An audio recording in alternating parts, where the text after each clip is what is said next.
Stop moving or I'll put a bullet in your head right now." He barked the threat before she even spoke, never imagining that this single sentence would not only end his career, but tear apart an entire sheriff's department under the unforgiving glare of a Florida afternoon. Colonel Serena Washington stood beside her black SUV with both hands raised high, palms open, the sunlight reflecting off her skin like a silent witness that refused to blink. She followed every command. She offered no resistance. She stood exactly where he ordered her to stand, yet in one violent motion that stunned every tourist, every family, and every student stuck in traffic. The deputy lifted his gun, pressed the barrel toward her left ear, and fired. The shot cracked across the interstate like a hammer on steel. Blood misted onto the white lane markings. Serena collapsed with a sharp cry as her hearing was stolen forever in the span of a single breath. People screamed, phones shook, and the Florida sun, bright and merciless, made sure that no one could lie about what happened. So now the question becomes simple. When a man fires on an unarmed woman in broad daylight, with 50 cameras rolling, is anyone truly surprised when karma arrives before the echo even fades? Before we begin this story, tell me where you are watching from, and if you believe these truths must be spoken clearly and without fear. Subscribe to the channel and give this video a like so more people can hear the stories that daylight refuses to hide. The morning had begun with pride, celebration, and calm. Eglin Air Force Base was alive with families, veterans, and young soldiers who had come to witness a moment they knew was historic. Serena Washington stood in the center of the reviewing field, her posture strong, her expression still, her uniform immaculate under the clear Florida sky. For 20 years she had carried the weight of duty with quiet resolve. Today was the day that resolve was recognized with a promotion she had earned through sacrifice, discipline, and one extraordinary act of courage. Months earlier, she had rescued a pregnant woman from a hostage crisis that could have ended in tragedy. The woman survived. The baby survived. The deputy married to that woman would later become the first man inside his department to break the silence and expose corruption. But none of those future events were on Serena's mind.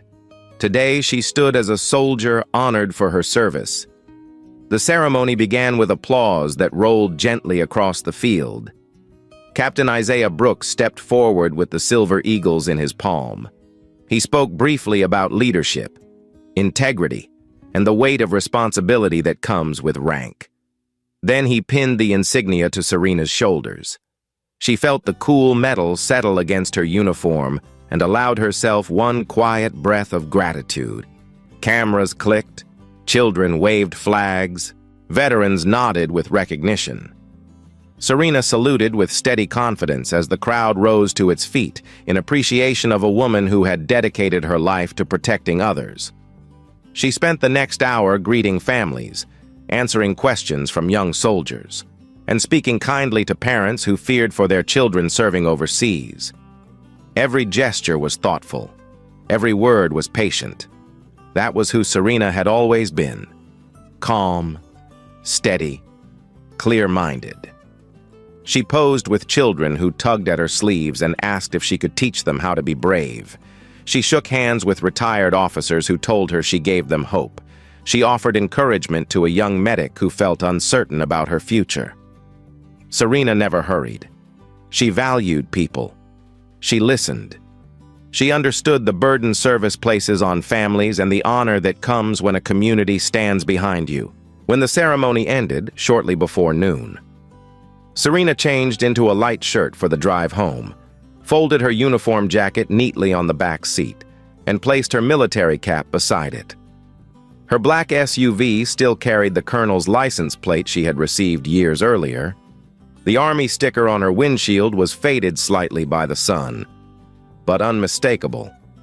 She drove east toward Destin with the window halfway down and the warm breeze filling the cabin. The interstate was crowded with spring break tourists, families pulling campers, and beachgoers singing along to loud music. Nothing about the afternoon suggested danger. The sky was clear. The sunlight was strong. The entire highway moved in unhurried waves. Serena kept her hands steady on the wheel. She drove the way she lived, disciplined and patient. She thought about her niece, who had been asking for help with a school project. She thought about calling her mother that evening. She thought about Monday's briefing and the young officer she promised to mentor. Her life was full, purposeful, and stable. She deserved a quiet drive home after a morning of honor. For a moment, she allowed herself to enjoy the simple peace. Then the peace broke. Sirens sliced through traffic behind her. Serena checked her mirror, expecting a pursuit, but instead saw two Okaloosa County Patrol SUVs swerving aggressively through lanes. They cut off drivers. They forced cars to the shoulder.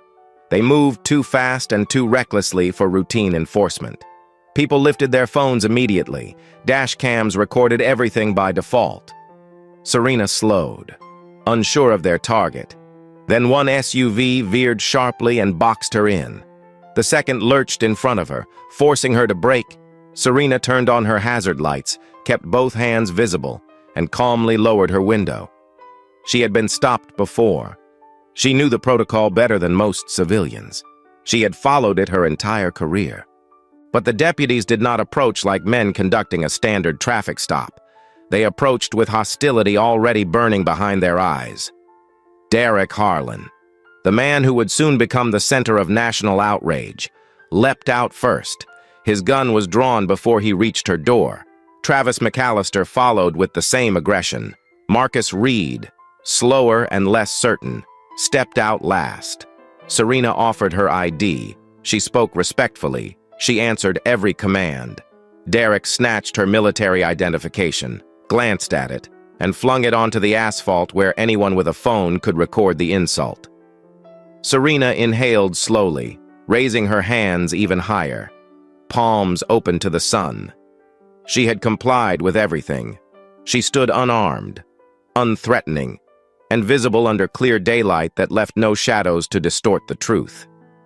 But hatred does not wait for cause, and cruelty does not pause for reason. The man with the badge made his choice, and the world would soon watch it play out in every corner of the country. And this was only the beginning. At 2:47 p.m., under a sky so clear it erased the possibility of confusion, two Okaloosa County Patrol SUVs lunged across 3 lanes of Interstate 10 and boxed in Colonel Serena Washington with the precision of men who had already decided she was guilty of something.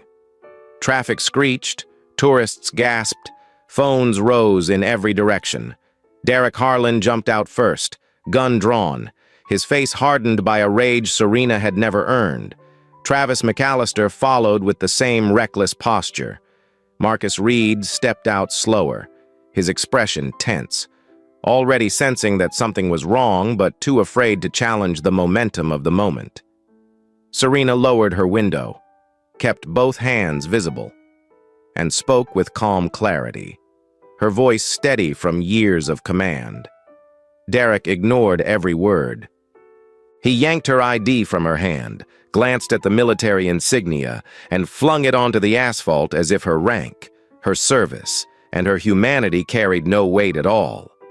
The gesture was violent in its disrespect, loud enough for families in nearby cars to hear, shocking enough that several people recorded it instantly. The Florida sun illuminated everything with sharp honesty. Nothing was obscured, nothing was distorted. Every angle was captured by phones, dash cams, and even a news helicopter that hovered nearby for routine traffic coverage. Derek shouted orders Serena had already obeyed. She stepped out of the vehicle slowly, hands raised above her shoulders, palms open, standing exactly where he told her to stand. She posed no threat. She held nothing. She moved with deliberate care, yet Derek treated her as if she were a danger he needed to eliminate. He circled her with a posture that looked less like law enforcement and more like someone seeking justification for a decision he had already made. The situation escalated without cause. A child in a nearby minivan cried. A tourist whispered that the colonel was complying. A teacher on spring break murmured that the scene felt wrong. But Derek was lost in a surge of hostility that drowned out reason.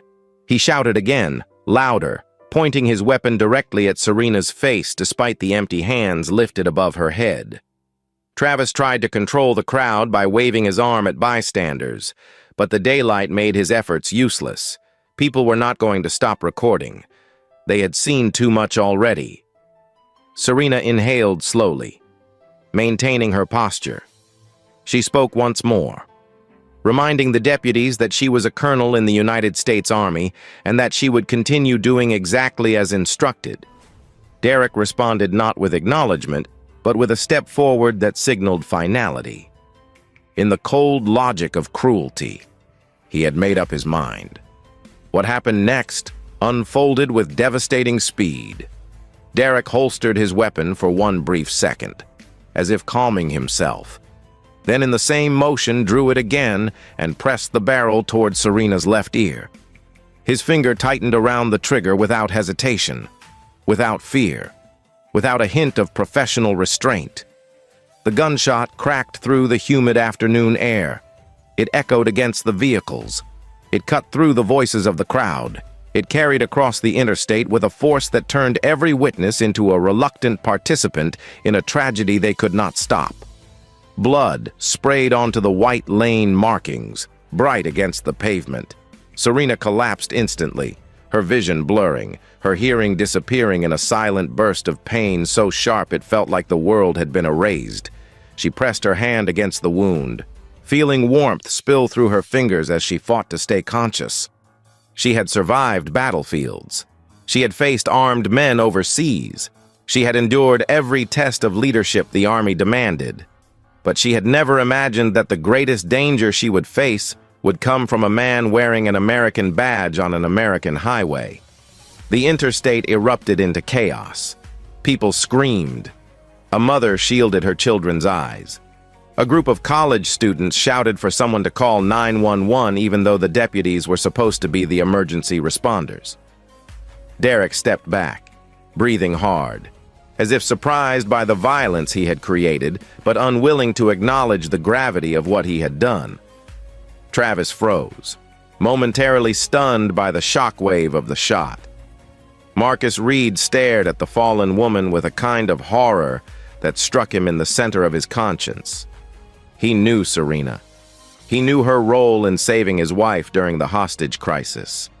He knew this was the woman who had lifted his family out of the darkest moment of their lives. And now he had watched his fellow deputy shoot her for nothing more than existing in the wrong place at the wrong moment in a country that still allowed prejudice to wear a uniform. The news helicopter pilot reacted instantly, tilting the camera downward, capturing the scene from directly above with perfect clarity. The entire shooting streamed live on local television before Serena was even lifted from the ground. The footage spread faster than the sirens could move. Onlookers uploaded videos to social media. Within minutes, the shooting appeared on thousands of screens across the country. The bright sunlight made every detail impossible to deny. Serena's hands were raised. Her posture was compliant. Her voice had been calm. Derek's violence had been unprovoked and deliberate. No statement, no report, no official explanation could twist what millions of people had just seen with their own eyes. Serena tried to stay alert. She fought the darkness pulling at her vision. The pavement burned against her cheek. She tasted blood in her mouth. She felt a rush of fear, not for her life, but for the possibility that her silence would allow the truth to be reshaped by those determined to protect their own. She tried to speak, but no sound escaped her lips. Her hearing faded. The world became muted. She saw only shapes, faces leaning over her, hands reaching out, a blur of blue uniforms, a blur of civilian clothing. She wanted to raise her hand in acknowledgement, but her arm refused to move. Marcus Reed, trembling, stepped forward. He knelt beside her despite Derek's order to stay back. He whispered her name, hoping she could hear him. She could not. He whispered an apology. She did not respond, but he knew this moment would follow him for the rest of his life. He could not undo it. He could not justify it. He could not hide it. And he knew that today, under the brightest sky in Florida, the truth would no longer belong to the sheriff, the deputies, or the official reports. It belonged to the cameras. It belonged to the witnesses. It belonged to the world. And the world had only just begun to watch. Colonel Serena Washington lay on the hot pavement of Interstate 10 with blood pooling beneath her cheek, the sunlight pressing against her skin with the same intensity as the pain pulsing through her skull. And in the first seconds after the gunshot, her world collapsed into a silence so complete it felt like the sky itself had vanished. She tried to lift her head, but the motion sent a sharp wave of agony through her temple, forcing her back down. She could see the shapes of people around her, moving quickly, calling out, pointing, recording, crying, but she could not hear a single voice. The world had become a moving picture without sound. She blinked hard, trying to clear her vision, but the edges of the scene kept dissolving into light. Her thoughts scattered. She remembered the ceremony. She remembered Isaiah pinning the silver eagles onto her shoulders. She remembered the applause. She remembered the pride. Now all she could feel was the heavy warmth of her own blood sliding down her jaw. She swallowed, tasting iron. She tried to speak. No words formed. Her breath trembled. But even in this disorienting fog, a single truth burned through her mind. She had survived the battlefield. She had survived men who wanted her dead. She would survive this. The interstate had erupted into a wave of panic the moment the bullet tore through the air. Cars stopped abruptly in every lane. Doors opened. People ran toward Serena, their voices rising in shock and disbelief. Though she could not hear them, a mother clutched her son, whispering prayers he would remember years later. A college student dropped his phone from shaking hands, then picked it up and held it steady because he knew the world needed to see what was happening. A retired Marine pushed through the crowd, shouting for space so someone with medical training could reach her, his voice breaking with anger at the sight of a fellow service member bleeding on American asphalt. But the clearest movement came from one man trapped in the traffic jam 30 yards behind her. Dr. Elias Grant, an emergency room physician leaving a grueling hospital shift, saw the commotion, saw the deputies waving their arms, saw the crowd pointing downward, and without hesitation grabbed his medical bag and sprinted forward. He did not wait for permission. He did not ask questions. He saw a wounded soldier and reacted as instinctively as he would in any trauma bay. He dropped to his knees beside Serena, his hands already gloved, his voice calm and firm even though she could not hear him. He pressed gauze against the wound behind her ear. He checked her pulse. He monitored her breathing. He moved with the practiced discipline of a man who had saved hundreds of lives but had never treated a political crime unfolding under a sky so bright it erased every excuse the shooters might later claim. As Elias worked, Derek Harlan and Travis McAllister tried to contain the crowd with frantic gestures, shouting that people needed to step back. Though the people no longer trusted the voices coming from the uniforms responsible for the shooting, the public did not retreat. They stood their ground. They filmed every second. Some shouted for the deputies to drop their weapons. Others called 911, not realizing that the shooters were the ones who were supposed to be the responders. Derek's voice cracked with fear that had nothing to do with safety and everything to do with control slipping from his hands. Travis looked from the crowd to the wounded colonel, then back to Derek, as if searching for some justification that would never appear. On the far edge of the chaos, Marcus Reed stood frozen, his hand trembling over his radio, unable to speak because the truth had punched through him with the same force as the gunshot that struck Serena. He saw her face. He saw the blood staining the pavement, and in that instant, he felt the weight of his own silence pressing down on him like a sentence he had imposed on himself. She had saved his wife. She had saved his daughter. She had risked her life in a dark room months earlier so that his family could remain whole. And he had let a violent man with a badge turn that same woman into a victim on a sunny interstate where every civilian could see the injustice he had failed to confront. It took 7 minutes for the first video to go viral. 7 minutes for the footage to leave the highway and tear across social media. 7 minutes for millions of people to see Serena with her hands raised high and Derek pressing the gun to her ear. 7 minutes for the silence surrounding this department to begin collapsing. Lydia Reed was at home on her sofa, 8 months pregnant, watching television with her feet elevated when the breaking news banner flashed across the screen. She saw the helicopter footage. She saw the black SUV. She saw the wounded woman. And in the next second, she recognized the face. Her breath caught. She pressed her hand to her stomach. Her voice cracked as she whispered, "That is the woman who saved our baby." Her entire body trembled as she reached for her phone, praying Marcus would answer, praying he was not part of what she was seeing. Meanwhile, on the interstate, the scene grew more intense. More people arrived, more phones pointed, more voices shouted questions that Serena could not hear. Elias continued working, his hands steady, his movements efficient. He looked up at Derek once, his expression carrying a message Serena herself could not speak. It was a message of moral disgust, of disappointment, of the deep sorrow that medical professionals feel when violence replaces reason. Derek stepped back, his face reddening, his jaw tight. He tried to assert control by ordering Elias away, but the crowd pushed forward with their cameras raised, refusing to let the man interfering with life-saving care dictate another moment of cruelty. Derek hesitated, his authority unraveling in the daylight. Paramedics arrived 10 minutes after the shooting, weaving through rows of parked vehicles. They lifted Serena gently, placed an oxygen mask over her face, and loaded her into the ambulance. Elias stayed beside her until the doors closed, telling her, even though she could not hear, that she was still here, that she was still fighting, that she would not be left alone.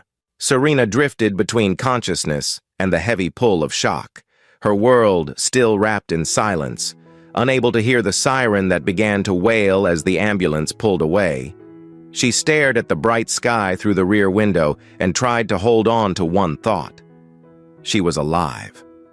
And as long as she was alive, the truth could not be buried. But what she could not yet know was that the truth had already spread farther than the ambulance traveled. The world had seen what happened. The world had heard the gunshot she no longer could. The world had begun to move, and nothing would be able to stop what came next. The first viral clip hit Twitter before Serena's ambulance reached the exit ramp. And within moments, the nation understood something that Okaloosa County officials had tried to bury for years. The sun exposes everything. From the moment the bullet struck Serena, daylight had taken ownership of the truth. And nothing Sheriff Clayton Wheeler or his loyal Sergeant Travis McAllister could do would ever push that truth back into the shadows. At 3:10 p.m., as drivers sat trapped in miles of traffic behind the shooting, Miami Herald reporter Tamara Jones watched the footage on her phone. She had been preparing for a quiet afternoon, but the image of a black woman in civilian clothing with her hands fully raised, and a deputy placing his gun against her ear, ignited something that felt less like curiosity and more like obligation. She grabbed her bag, ran to her car, and sped toward Interstate 10 with the kind of urgency reserved for stories that change the course of public history. She knew from experience that daylight crimes collapse faster than nighttime lies, and she intended to document every piece of evidence before officials had time to rewrite a single sentence. 20 minutes later, while Tamara raced north, Special Agent Naomi Park of the FBI's Jacksonville Division received the same footage on her government line. Naomi watched the 7-second clip 3 times. Each time her expression hardened further. Serena's palms were open, her shoulders were relaxed, her body fell exactly when the muzzle flashed. There was no threat, no motion, no justification. Naomi closed the video, stood from her desk, and ordered an immediate deployment to the scene.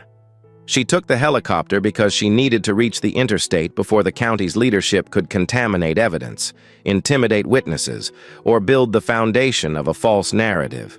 She knew how fast corruption could move when cornered.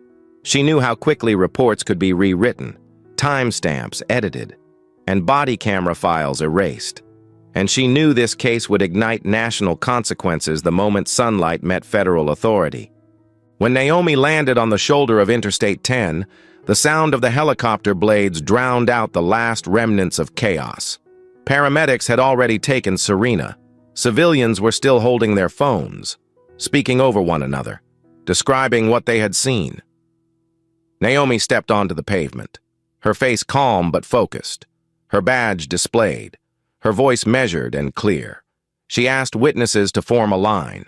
She collected names. She collected statements. She collected phones from people willing to voluntarily airdrop or email the footage directly to her field device. She worked with the precision of someone who understood that daylight was her partner and the truth was her jurisdiction. Then she walked toward the scene where the shooting occurred and studied the blood pattern on the asphalt. The sun illuminated every detail. The spatter was forward. The entry point aligned with Serena's raised hands. The distance was close enough to eliminate claims of sudden threat. Naomi took photos. She recorded exact angles. She documented everything. And while she worked, the deputies responsible stood several yards away, their faces pale, their voices low, their confidence gone. Derek Harlan tried to claim that his body camera had malfunctioned, but his explanation collapsed instantly when Naomi retrieved the device, pressed the power button, and discovered that it turned on without issue. The internal storage, however, was empty, entirely empty. Not a single file, not a single fragment, not a single corrupted clip, just the unmistakable silence of deliberate erasure. Travis McAllister attempted to step toward her, offering a quick explanation filled with technical excuses. But Naomi raised her hand and stopped him mid-sentence with a calm force that made it clear she was not interested in speculation or performance. She informed him that tampering with evidence would be charged as a federal offense. She informed Derek that he should not speak further without representation, and she informed both men that the daylight had already preserved everything they hoped to hide, thanks to dozens of civilian cameras that worked far better than their missing footage ever had. While Naomi secured the scene, Marcus Reed stood at the edge of the interstate, unable to escape the weight of the truth pressing down on him. He looked at the crowd. He looked at Derek. He looked at the blood stain that had not yet dried in the sun. And he felt something break open inside him, something that had been held shut by fear, loyalty, and silence. He thought of Lydia. He thought of the night Serena saved her life.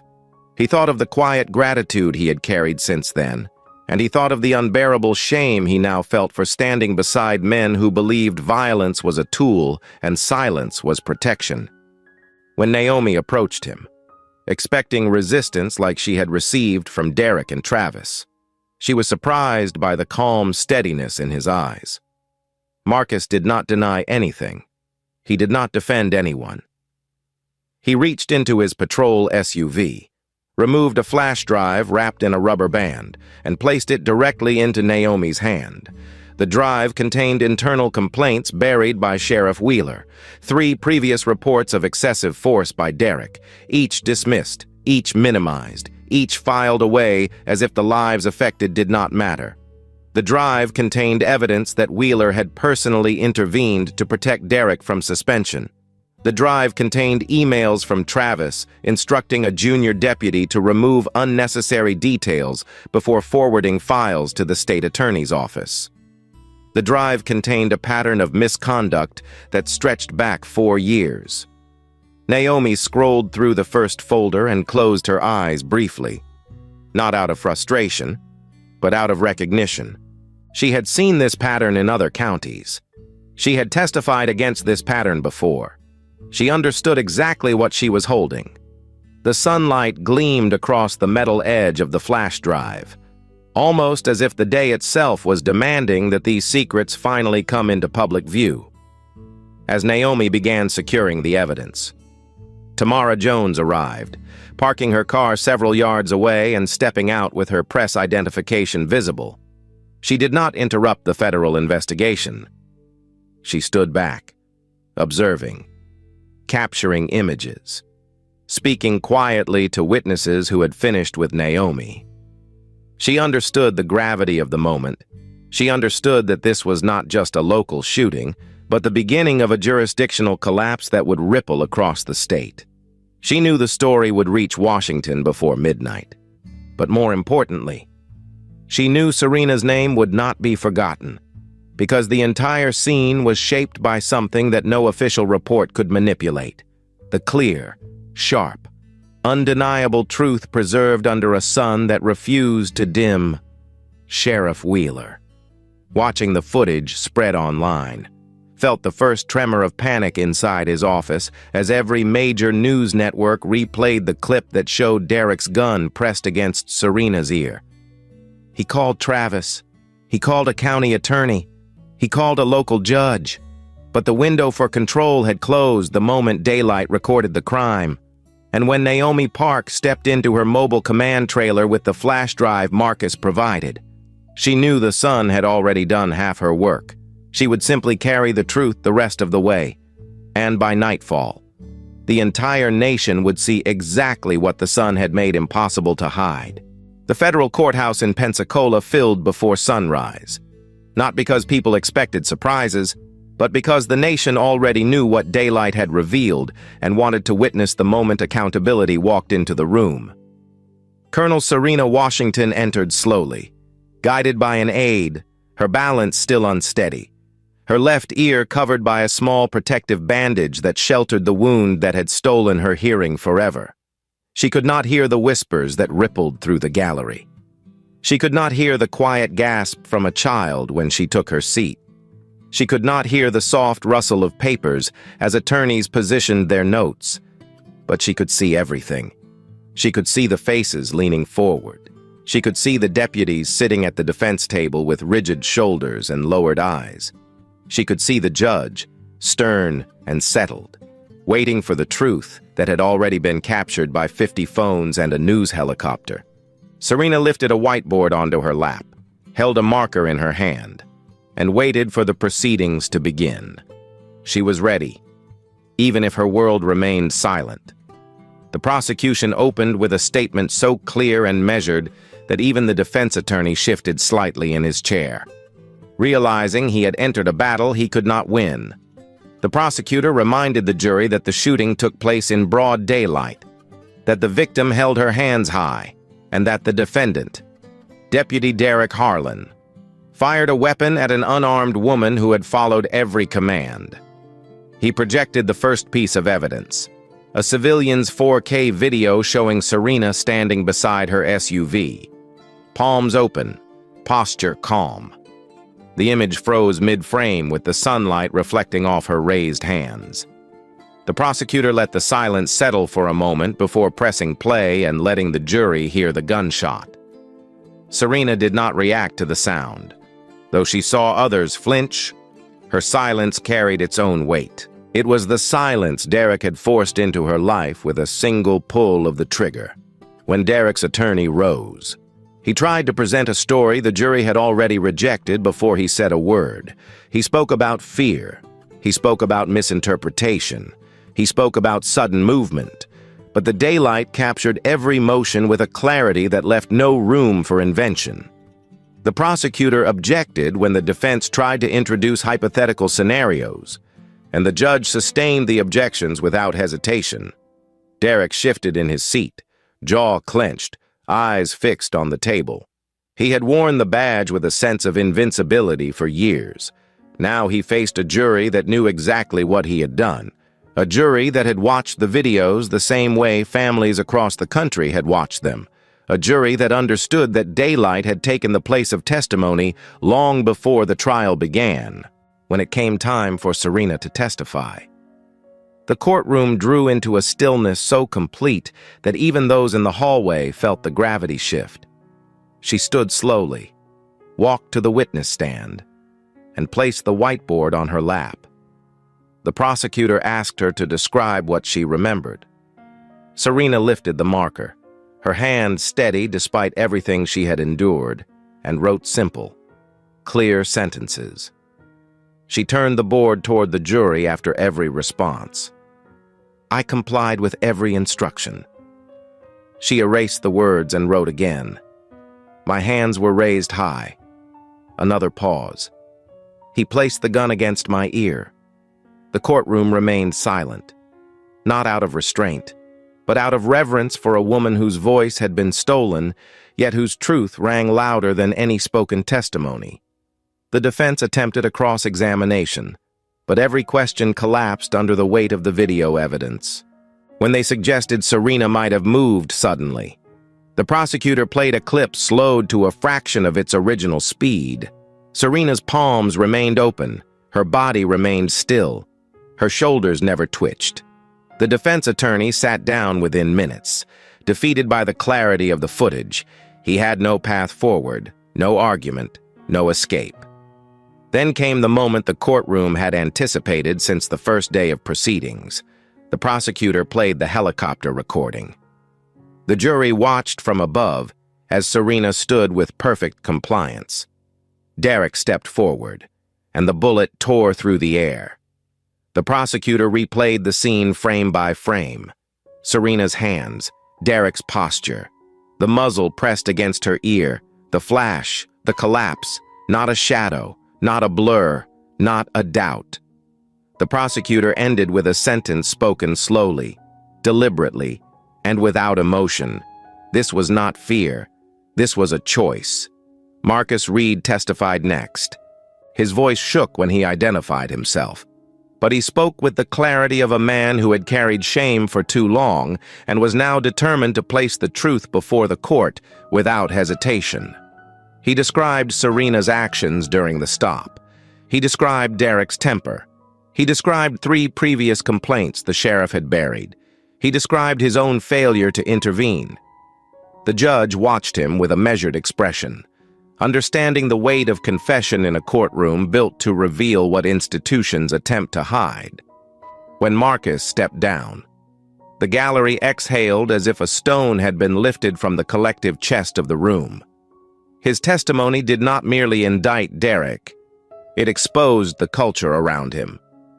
The final blow came when the prosecution introduced the internal emails from the flash drive Marcus had surrendered, Wheeler's signature, Travis's instructions, deleted files, altered reports, manipulated timelines.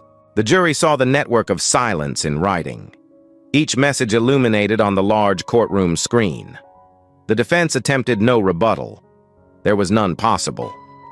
Closing arguments lasted less than 30 minutes. The prosecutor reminded the jury that Serena had served her country with courage, discipline, and honor.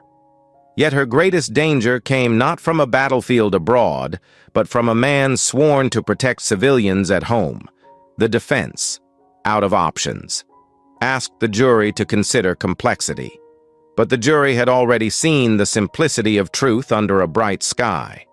4 hours after deliberations began, the jurors returned with verdicts that carried the weight of daylight. Derek Harlan, guilty on all counts, civil rights violation, attempted murder, aggravated assault under color of law, and obstruction, 12 years in federal custody. Sheriff Clayton Wheeler, guilty of conspiracy, evidence suppression, and failure to supervise, 8 years.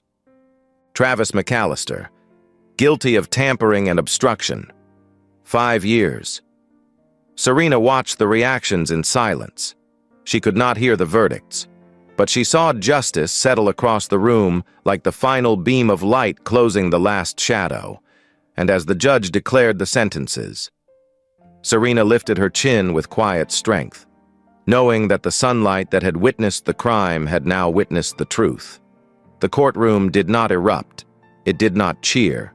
It simply breathed in the clarity of accountability, earned, undeniable, and complete.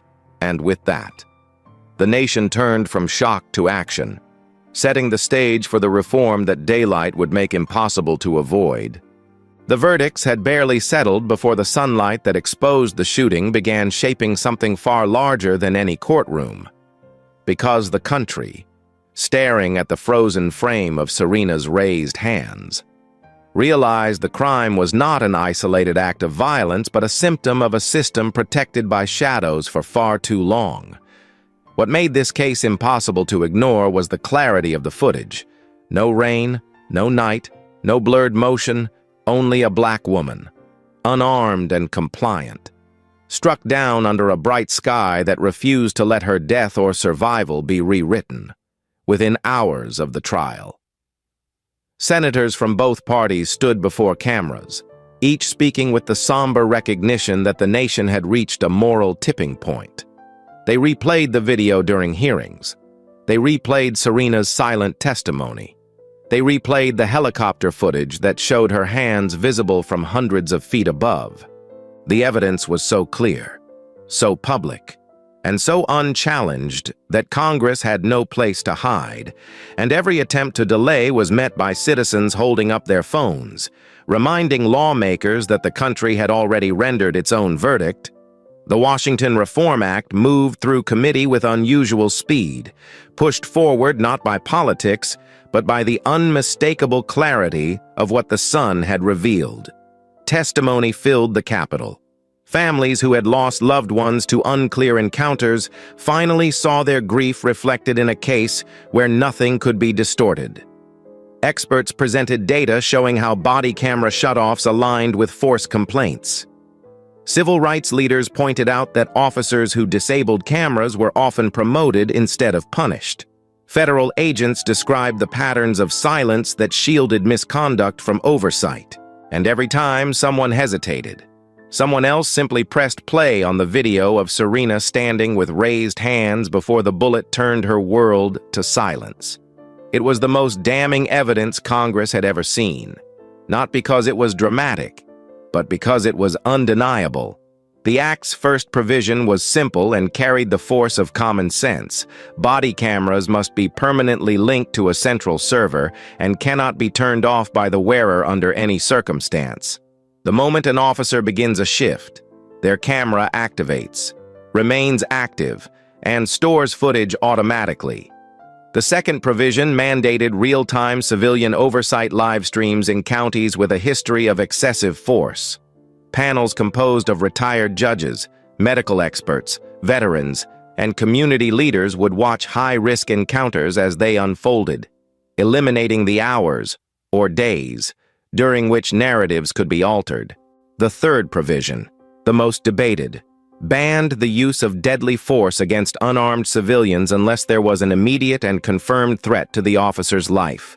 No ambiguous gestures, no perceived danger, no vague claims of sudden movement. If the person was unarmed and compliant, the weapons stayed holstered. Critics argued that the rule placed officers at risk. Supporters argued that Serena's blood proved civilians had been the ones at risk for decades. In the end, the bill passed with a margin that surprised even the sponsors, a bipartisan recognition that daylight had already written the first draft of the law. Through all of this, Serena remained silent, not by choice, but by the lingering injury that had taken her hearing and left her in a world shaped by motion without sound. She watched congressional hearings from her hospital room. She read every caption displayed beneath senators' remarks. She followed every headline. She studied the bill's language with the same disciplined focus she brought to battlefield briefings. Her silence, once forced upon her, became a symbol of how the nation had failed to listen to voices like hers for generations. Yet now, through the very stillness created by her injury, she carried the weight of change.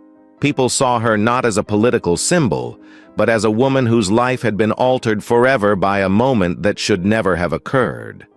And they understood that reform was not about punishment alone, but about building structures that prevented future tragedies.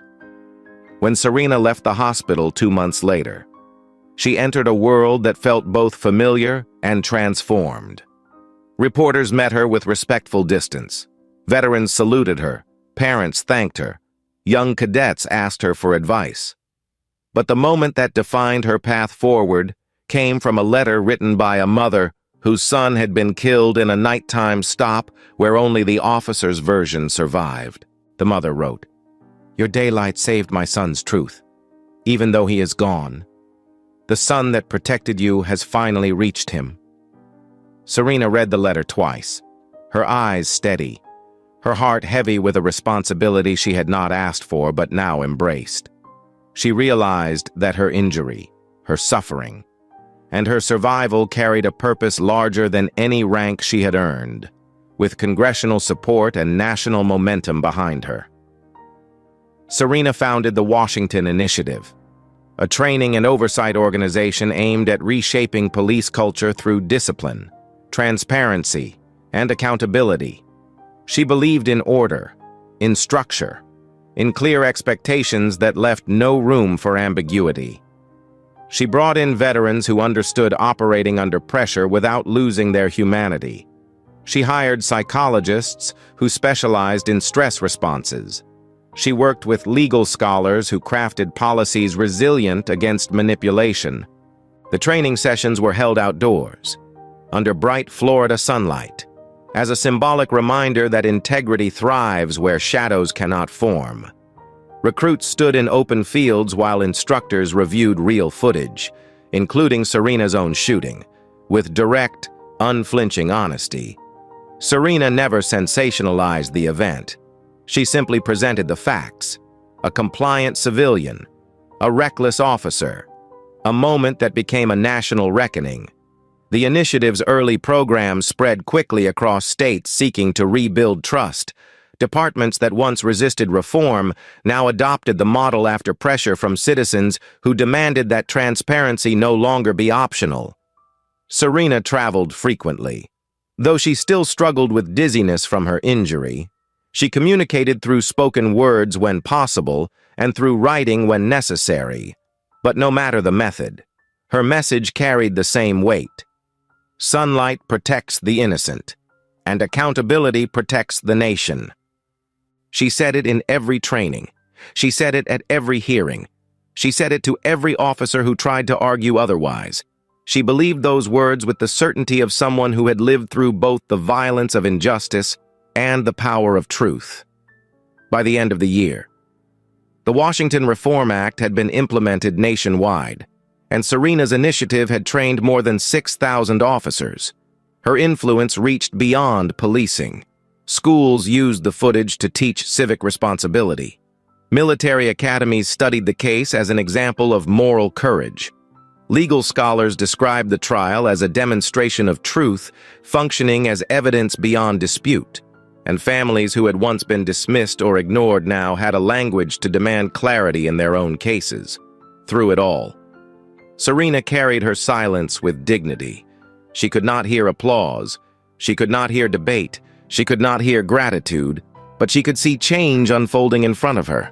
She could see lives protected by policies that had been born from her suffering. She could see officers accepting accountability not as punishment but as duty, and she could see, with quiet certainty, that the nation had finally learned something the sun had tried to teach all along. When truth stands in daylight, reform follows, and in that simple truth, a new era of policing began, born not from politics or pressure, but from a moment the sun refused to let the country forget.